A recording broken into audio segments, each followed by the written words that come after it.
Good evening. Welcome to the January 25th, 2021 meeting of the Stillwater City Council. At this time, I'll call the meeting to order. I will call the meeting to order, and I'll ask you to stand and join us for the Pledge of Allegiance. Pledge allegiance to the flag.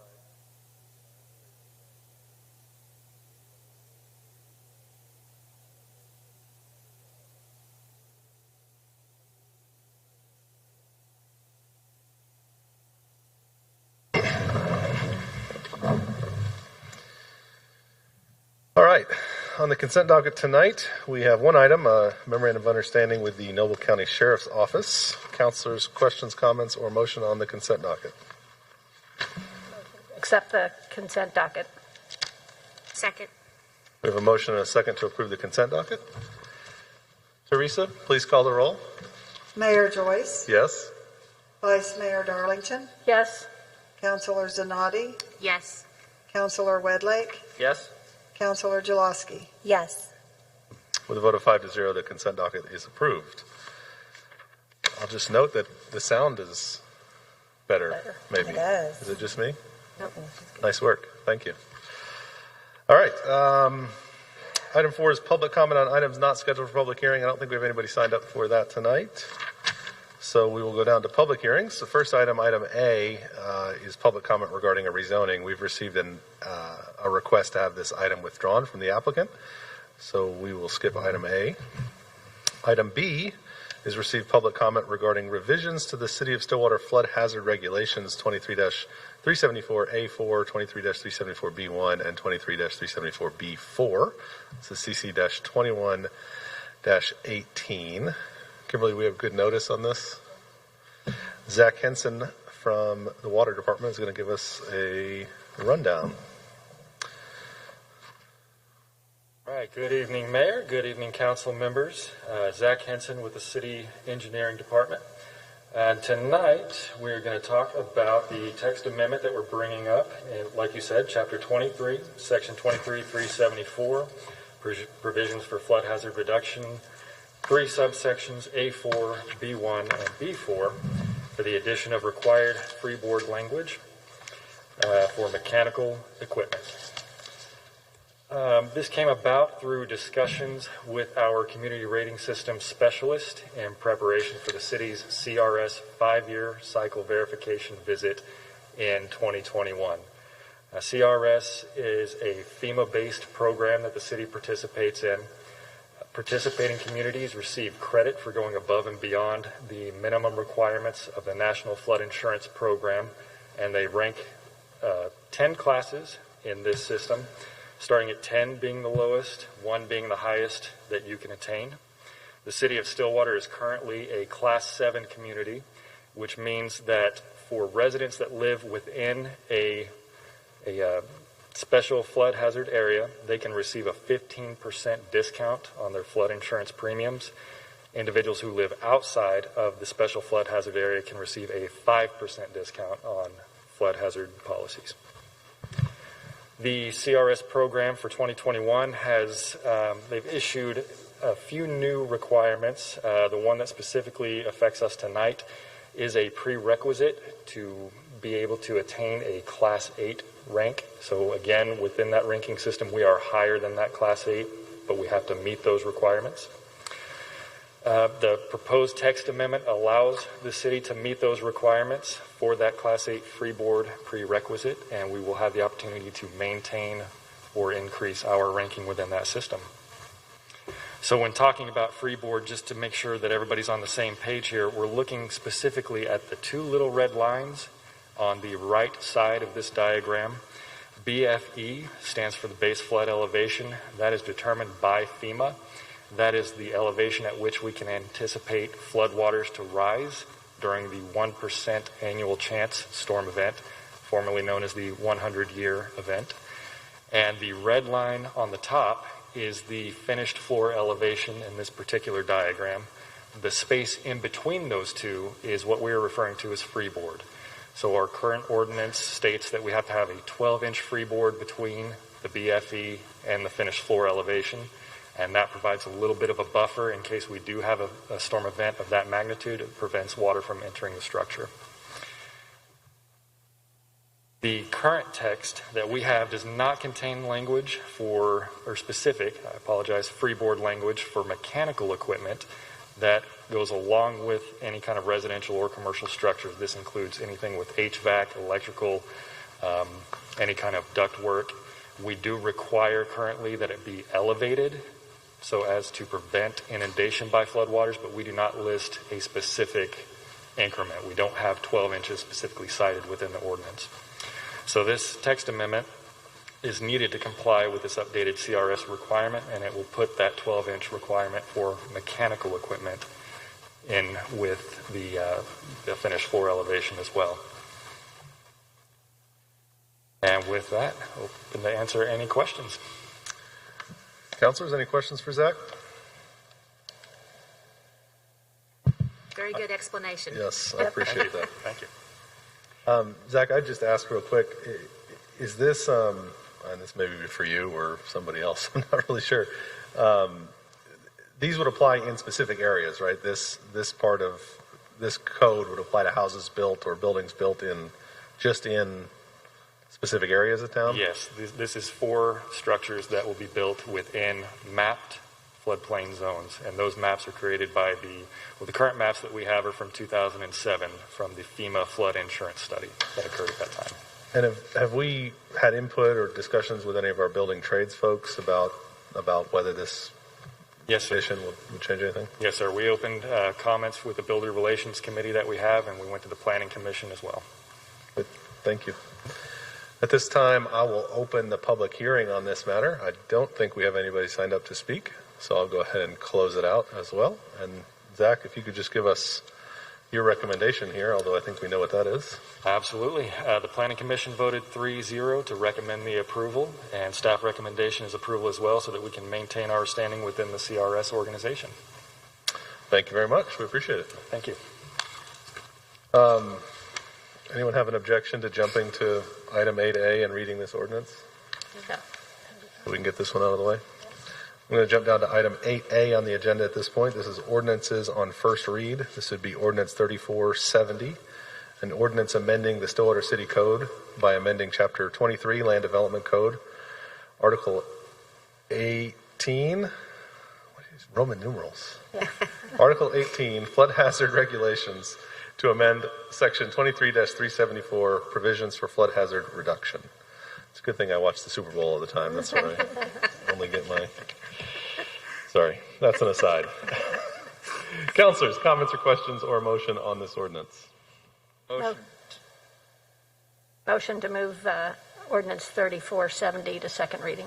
Second. We have a motion and a second to move ordinance 3470 to second reading. Teresa, please call the roll. Mayor Joyce, Yes? Vice Mayor Darlington, Yes? Councilor Zanotti, Yes. Councilor Wedlake, Yes. Councilor Jaloski. Yes. With a vote of 5-0, that ordinance is moved to second reading. Okay, we'll go back now to item 7 on the agenda under general orders. Item 7A is some budget amendments that Christy Cluck is here to describe to us. Good evening, Christy Cluck, Finance Director. And in addition to the budget amendments, I'm also going to go through the financial report for the second quarter of FY21. And so if we think back to when the FY21 budget was adopted, we did so knowing that amendments to that budget may be necessary once we saw some effects of the COVID-19 pandemic. And so now that we're halfway through the year, we are seeing some trends, specifically in revenue, and some of those are necessitating some action by the council this evening. Other trends are just requiring staff to continue to closely monitor that activity as we navigate through the second half of the year. So tonight I'm going to highlight some notable budgetary items and provide the recommendation that we have at this time. Also, tonight's presentation is a little bit of a preview to the February 1st presentation, in which staff will bring back a look at the revenue projections for FY22. So I'm going to start with a look at the revenues. And our sales and use tax is down when compared to the same time period in FY20. However, we are on track to meeting our budget projections for FY21 at this time. So right now, there's no recommended action for this item. Our general fund fines are projected to come in under budget, and this includes police fines, parking fines, and library fines. And this is really due to the decrease in activity related to the COVID environment. And so on the agenda this evening is a recommendation to reduce revenue by $470,000 with an offsetting reduction to our general fund contingency appropriations. Our lodging tax is at 31.9% of budget, and so there is a budget amendment recommended to reduce revenue by $300,000. There is sufficient fund balance in the Tourism and Convention Fund to sustain this revenue reduction and still meet our funding obligations for the current fiscal year. Airport revenues are projected to come in under budget as well, and this is largely due to the decreased traffic at the airport, and it relates to a reduction in our fuel sales. This is being offset by a reduction in our fuel purchases. So for that reason, no action is being requested this evening. On the SUA side, our energy payments, which we receive from the Grand River Dam Authority, are expected to come in under budget. And this is due to the power plant not being called to generate as often as we had anticipated. But just like airport, there is an offset to the expenditure side in the natural gas account. So there's no action being recommended tonight. Moving on to expenditures. Because spending reductions remain in place across all departments, our operating and maintenance expenditures are currently under budget. Specifically, materials and services are at 38% when looking across all funds. Our personnel expenditures across all funds are at 44%. There is one action item on the SUA side, and it's actually action that the SUA trustees will take later, but I'll go ahead and address it now. That's in the water fund in their chemicals account for the water treatment plant. And since their O&M expenditures are at 46% of budget, which is a little higher than the average across all funds, we are recommending to go ahead and appropriate an additional $200,000 from fund balance. And that should get them through the remainder of the fiscal year. There's a couple of additional action items which are more housekeeping items, and that is 3 budget amendments to close 2 completed projects. And those 2 projects are the West 6th Avenue sign project. And so there's a budget amendment to return $100 to the general fund balance and $157 to the Tourism and Convention Fund balance. The second project to close out is the electric warehouse bathroom renovation project. And this again is an item that the SUA trustees will act on later this evening. But that BA will return $17,201 to the SUA operating fund.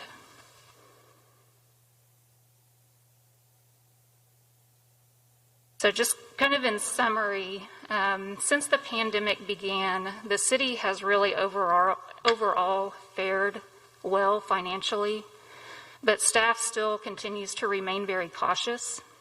And the reason for that is that we are not seeing growth in our revenue. And I'll take sales and use tax as an example. Sales and use tax together are currently mirroring our FY18 and FY19 collection levels.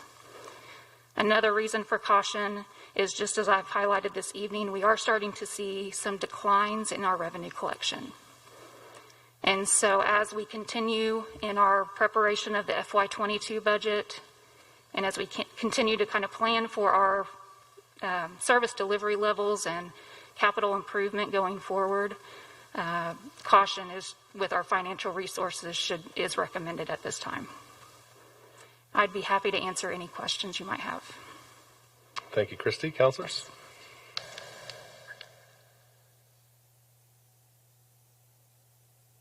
So, Christy, I know this is kind of a can you tell the future question, but do you have any kind of wherewithal or projection on what % decrease in revenue we can expect for the next fiscal year?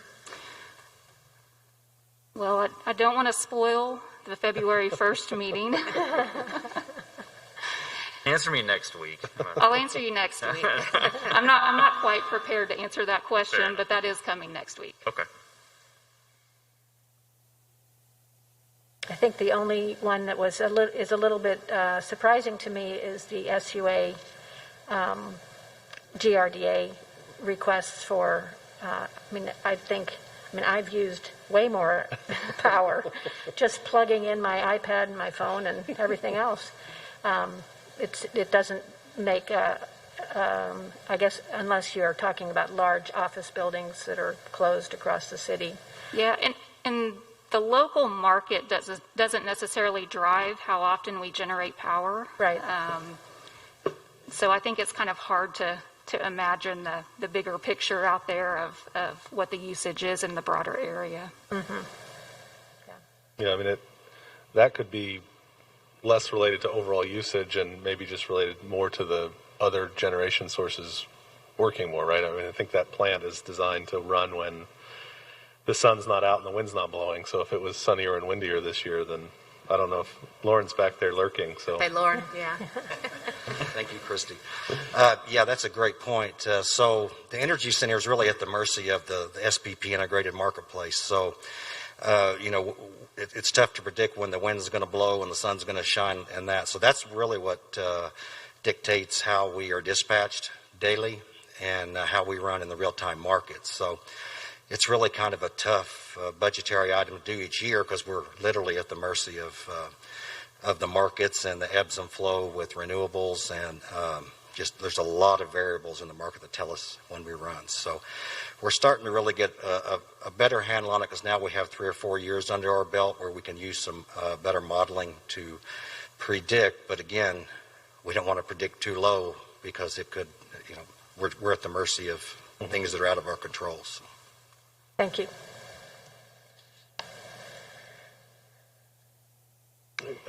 Christy, the reduction in expected fine revenue of $470,000, is that, if I'm reading this right, that's about half the budget, is that right? It is close to half of the budget, yes.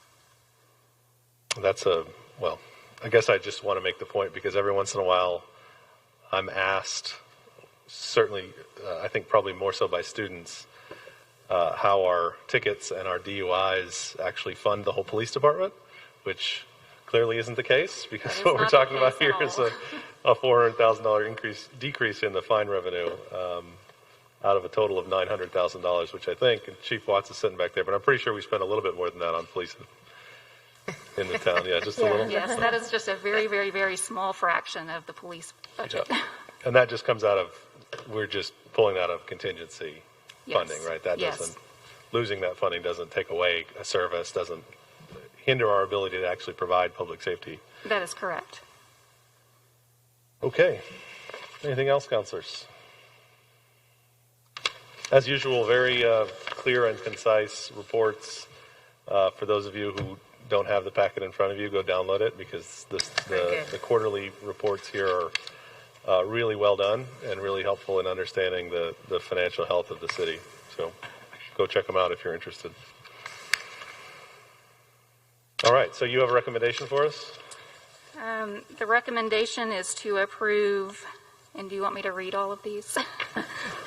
It's really to approve all listed budget amendments with the exception of the SUA operating fund and the water fund amendments. I think that works for a recommendation, right, Council? Mm-hmm. Yeah. Does anyone have a motion on that item? Motion to accept the staff recommendation to approve the budget amendments as detailed in the report. Second. We have a motion and a second to approve these budget amendments. Teresa, can you call the roll? Mayor Joyce, Yes? Vice Mayor Darlington, Yes? Counselor Zanotti, Yes. Counselor Wedlake, Yes. Counselor Jaloski. Yes. With a vote of 5-0, those budget amendments are approved. Just to add at the end here, just to say how much we appreciate city staff's hard work in keeping those expenses down. I know there's been a lot of cuts and things that we haven't been able to do this year that we wanted to, but keeping expenses at that level, make sure that we're not getting ourselves in trouble. And so we certainly appreciate, Mr. McNichol, the work you and your team have done to make sure we're staying within a non-growing budget, at least for this year. All right, we'll go to item 7B, which is accept a grant from the Oklahoma Arts Council to the Stillwater Community Center. And Barbara Bliss is here for that. Yes, good evening. Barbara Bliss, Community Resources Manager, and I am here to ask for a motion to accept the grant from the Oklahoma Arts Council and approve a budget amendment reflecting the $15,000 grant revenue. Staff applied for this relief with the assistance of John McClinney and Grant Scribe, the company we have been working with to secure grants. The Community Center was awarded the grant for providing inclusive programming through music, theater, dance, and art exchange. We strive to provide affordable opportunities through quality of life experiences. The center promotes free concerts featuring the Stillwater Singers and the jazz and community bands, as well as hosting dances at no charge to adults with developmental disabilities. These groups also have an everyone is welcome approach. The anti-discrimination policy the council passed in July 2020 was included in our proposal, and we believe this helped us obtain the grant. This money will assist in replacing approximately $55,000 in lost revenue at the community center in 2020 due to the COVID-19 pandemic. And I'll be glad to answer any questions you may have. Thank you. Counselors? Sounds great. Although it doesn't actually replace the whole $55,000. No, but it helps. Yes. All right. Thank you so much for the work in getting that done with you and the team. And I don't know that we need the additional recommendation. Counselors, is there a motion on this item? Motion to accept the grant from the Oklahoma Arts Council and approve a budget amendment reflecting the $15,000 grant revenue. Second. We have a motion and a second to accept the grant. Teresa, please call the roll. Mayor Joyce, Yes? Vice Mayor Darlington, Yes? Counselor Zanotti, Yes. Counselor Wedlake, Yes. Counselor Jaloski. Yes. With a vote of 5-0, that grant is now accepted. Thank you, Barbara. Item 7C is review of commercial projects, July 2019 through December of 2020. Hello, Paula. Good evening, Mayor and Council. So periodically we have a presentation, and this is more just a positive economic status of the city from the city standpoint of the development that has occurred within certain time frames. As you have in your packets, and we can see on the screen, all of the different colored dots are the commercial projects that have occurred within this 18-month period. These include dining, retail, housing, and miscellaneous.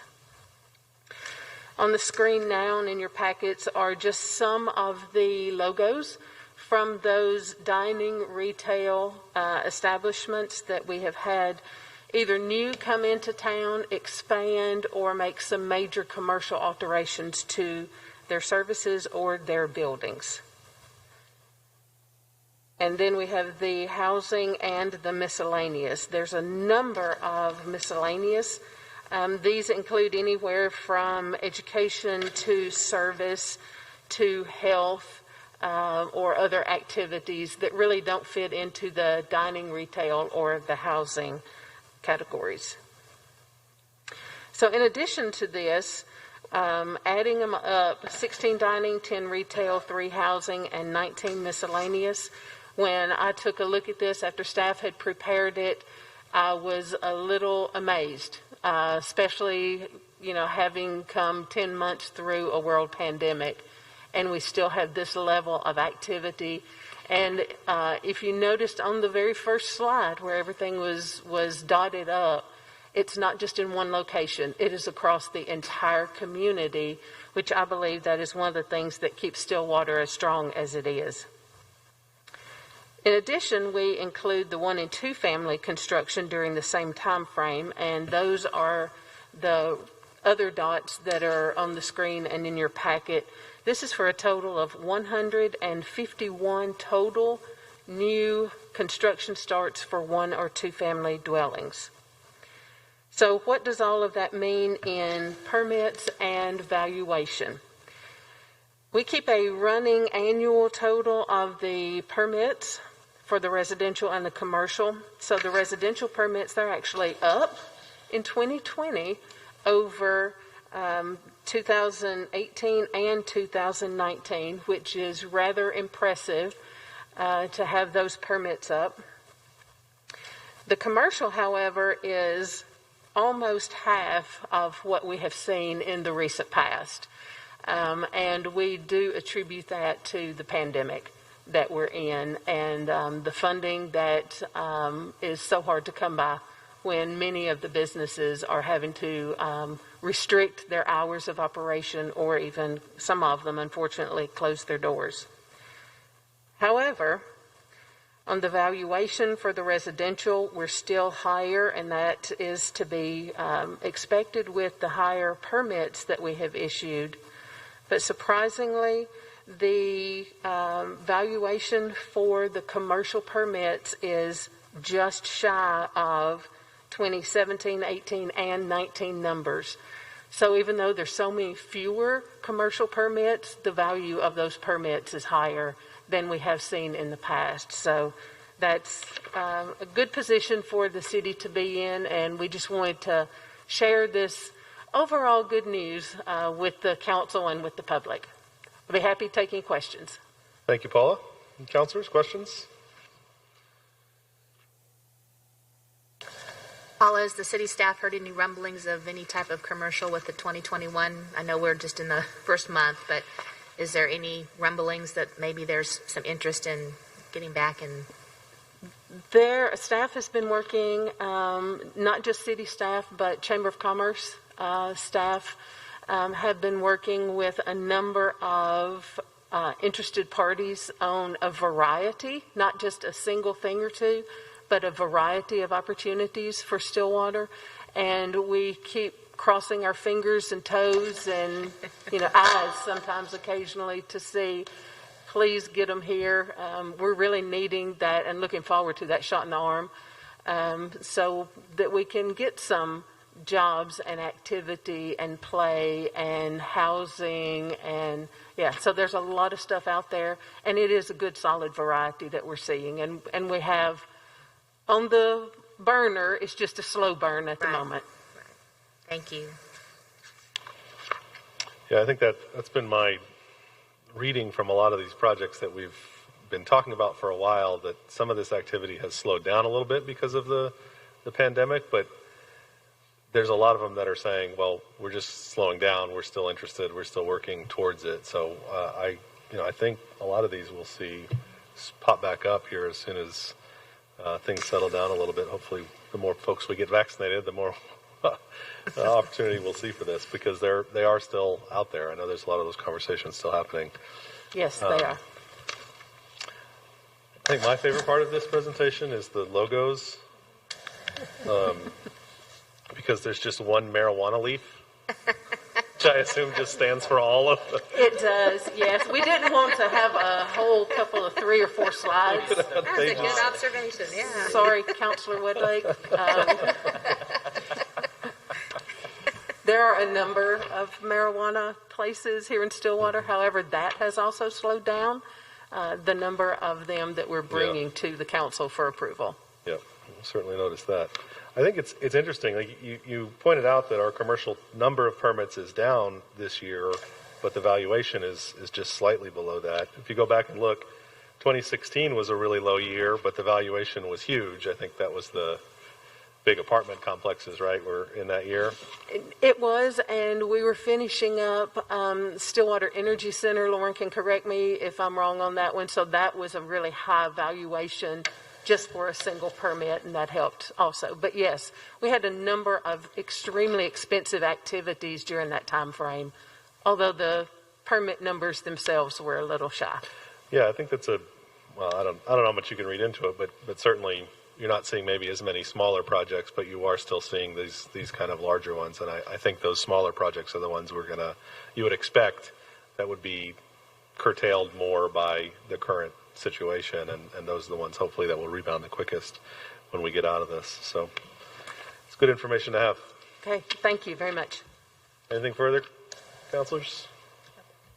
Thank you, Paula. Yes, thank you. All right. That takes us back to item 8, ordinances. On second read, we have ordinance 3468, an ordinance closing a portion of a utility easement on property addressed as 5020 North Washington Street. Councilors? Motion to adopt ordinance number 3468. Second. We have a motion and a second to adopt the ordinance. Teresa, please call the roll. Mayor Joyce, Yes? Vice Mayor Darlington, Yes. Councilor Zanotti, Yes. Councilor Wedlake, Yes. Councilor Jaloski. Yes. With a vote of 5-0, ordinance 3468 is adopted. And we have ordinance 3469, an ordinance amending the Stillwater City Code by amending Chapter 29, Motor Vehicles and Traffic, Article 4, Stopping, Standing, or Parking, Division 2, Improper Parking, to amend Section 29-136, Prohibited in certain places, and Section 29-138, Parking more than 24 hours, prohibited on city parking lots. This was the amendment due to our airport parking district. Questions or motions on this one? Motion to adopt ordinance number 3469. Second. We have a motion and a second. Teresa, please call the roll. Mayor Joyce, Yes? Vice Mayor Darlington, Yes. Councilor Zanotti, Yes. Councilor Wedlake, Yes. Councilor Jaloski. Yes. With a vote of 5-0, ordinance 3469 is now adopted. All right, reports from officers and boards. Ms. Carnley, welcome to the City Council stage, by the way. Thank you. Request for executive session pursuant to 25 OS Section 307B1 of the Oklahoma Open Meeting Act for the purpose of confidential communication regarding the employment, appointment, promotion, demotion, disciplining, or resignation of City Manager Norman McNichol, City Attorney John Dorman, and Municipal Judge Tanya Ron. Thank you. Just to note, City Attorney Dorman was unable to be at the meeting tonight, so we'll actually postpone his review until a later meeting. But we'll do the other two tonight. Mr. McNichol. Yes, sir. Thank you, Mayor. Terry Essery, could I get you to come down to the podium so people can get a look at you? Do we play Hail to the Chief at this? How we might. Is that the proper song? No, Mayor, you do not. Mayor, Council, thank you for having me. I'm pleased to announce that we determined that Terry Essery will be Stillwater's new fire chief. He will replace retiring Tom Bradley. Terry's been a member of the Stillwater Fire Department since 1997 and brings with him tremendous experience, extensive leadership and management skills, and a deep understanding of our community. And we congratulate him. I told him this morning one of the things that they had to do in their run-up to the selection process was a 100-day plan. And he has one, and I told him I would hold him to it. Excellent. So, welcome aboard. We're glad to have you. And we wish you the best in your new endeavor. Thank you so much. Absolutely. I'm extremely grateful for the opportunity, and I'm excited. I start Thursday. We're going to hit the ground running. Excellent. We're excited to have you in the role. Thank you. Congratulations, Chief. All right, Vice Mayor. Oh, we have 7 people who are running for seat 4 for City Council. This is an election that is open for every citizen in Stillwater. Stillwater Chamber of Commerce Government Affairs Committee has started their City Council Candidate Forum series in collaboration with the Stillwater News Press and the League of Women Voters. The next forum will be held virtually on the Chamber's Facebook page this Friday, January 29th at 8 a.m. You don't have to be a member of the Chamber. You don't have to belong to Facebook. You just anybody is welcome to watch this forum. Election Day is February 9th, so now is the perfect time to get to know your candidates. It's also the perfect time to apply for an absentee ballot if you prefer not to go to your normal polling place. You can do that at the Payne County Election Board online, and you can get other election information there also. Yep. Thank you. Councilor Zanotti. Yes. The Oklahoma State Department of Health has launched their online portal to notify Oklahomans when they're eligible to receive the COVID-19 vaccine and provide information on how to schedule an appointment when it becomes available to them. If you need help setting up an email account or accessing the online portal, call or stop by the Stillwater Public Library. They can help walk you through the process. Learn more at stillwater.org/COVID-19. Good information.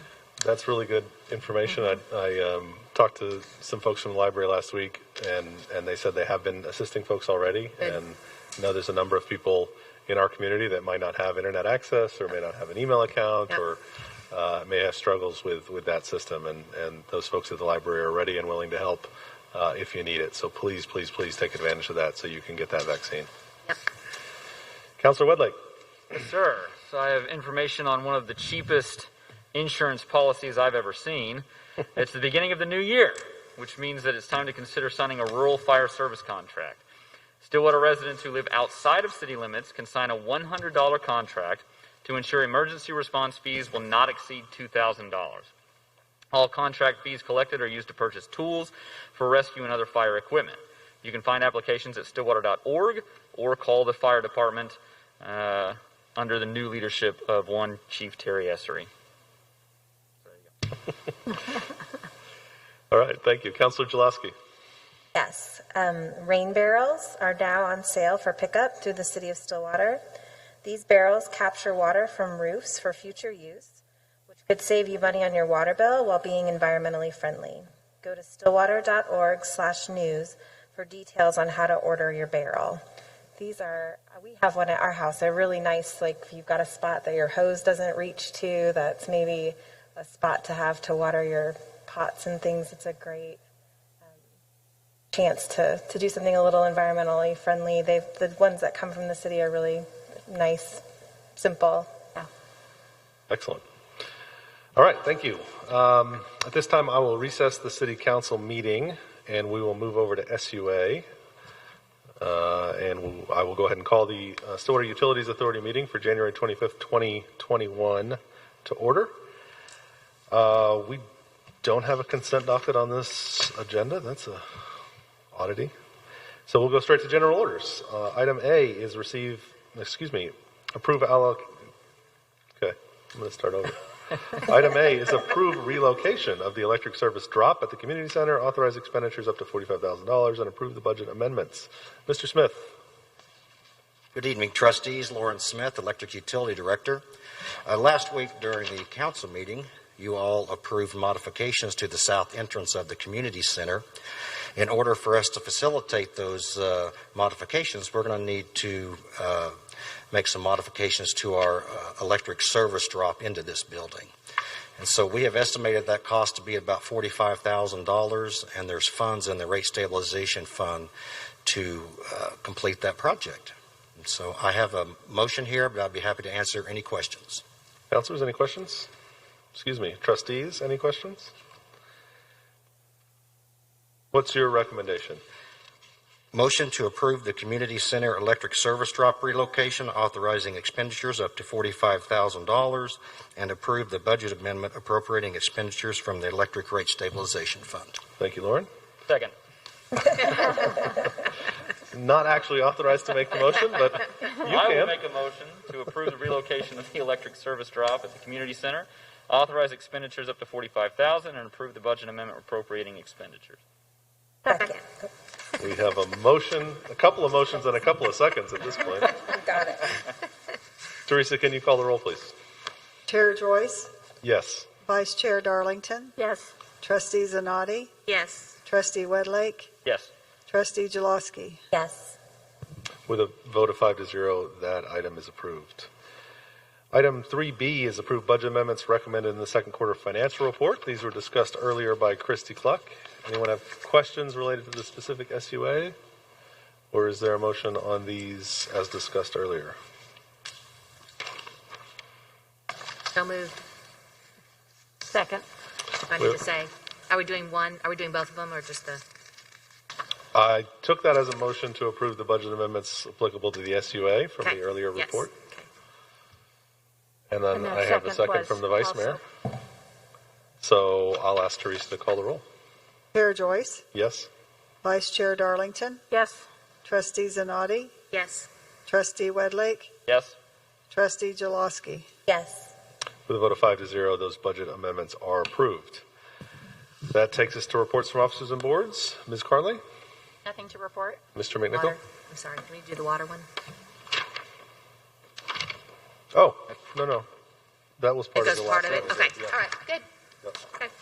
Sorry. No, Those were the you're two good. SUA ones. Perfect. Mr. McNichol? Nothing to report. Trustees? Is there a motion to adjourn? Motion to adjourn. Second. Teresa, please call the roll. Chair Joyce, Yes? Vice Chair Darlington, Yes. Trustee Zanotti, Yes. Trustee Wedlake, Yes. Trustee Jaloski. Yes. With a vote of 5-0, the Stillwater Utilities Authority meeting is now adjourned. At this point, I will reconvene the Stillwater City Council meeting at item 11 on the agenda. Is there a motion to enter executive session? So moved. Second. We have a motion and a second to enter executive session for the reasons stated on the agenda. Teresa, please call the roll. Mayor Joyce, Yes? Vice Mayor Darlington, Yes. Councilor Zanotti, Yes. Councilor Wedlake, Yes. Councilor Jaloski. Yes. With a vote of 5-0, we'll now enter into executive session. Thank you.